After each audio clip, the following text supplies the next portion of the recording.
નમસ્કાર સાથીઓ, આ દેશમાં છેલ્લા ઘણા સમયથી ભારતીય જનતા પાર્ટીનું શાસન છે। આ શાસન દરમિયાન આ દેશના યુવાનો વિદ્યાર્થીઓ સાથે અન્યાય કરવાનું આ સરકાર ચૂકતી નથી। વારંવાર પેપરો લીક કરી અને આ દેશના યુવાનો અને વિદ્યાર્થીઓ સાથે ભવિષ્ય સાથે છેડા કરવાનું કામ આ સરકાર કરી રહી છે। એનટીએ દ્વારા 2026 નીટનું જે પરીક્ષા લેવામાં આવી હતી, આ પરીક્ષામાં પણ પેપર લીક કરી અને આ દેશના લાખો વિદ્યાર્થી અને તેમના વાલીઓ સાથે અન્યાય કરવાનું કામ આ સરકારે કર્યું છે। ત્યારે આ દેશના શિક્ષણ મંત્રીનું કહેવા માંગુ છું, ભૂતકાળમાં પણ એનટીએ દ્વારા જે પરીક્ષા નીટની લેવામાં આવી હતી તેમાં પણ ગોલમાલ થયો હતો અને આ વર્ષે પણ નીટની પરીક્ષાનું પેપર લીક કરી અને આ દેશના લાખો યુવાનોના ભવિષ્ય બગાડવાનું કામ આ સરકાર દ્વારા કરવામાં આવ્યું છે।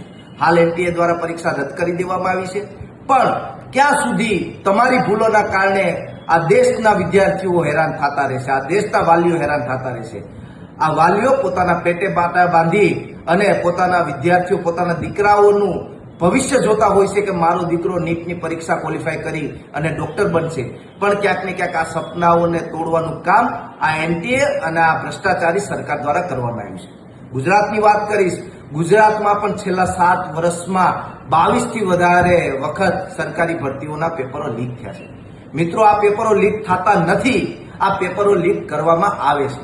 ક્યાંક ને ક્યાંક આ જે પેપરો લીક કરનારા છે એના તાર પણ આ સરકારના લોકો સાથે જોડાયેલા હોય છે અને સરકાર તેમાં કોઈ પગલાં લેતી નથી, એટલે વારંવાર આ લોકો પેપરો લીક કરવાની હિંમતો કરતા હોય છે।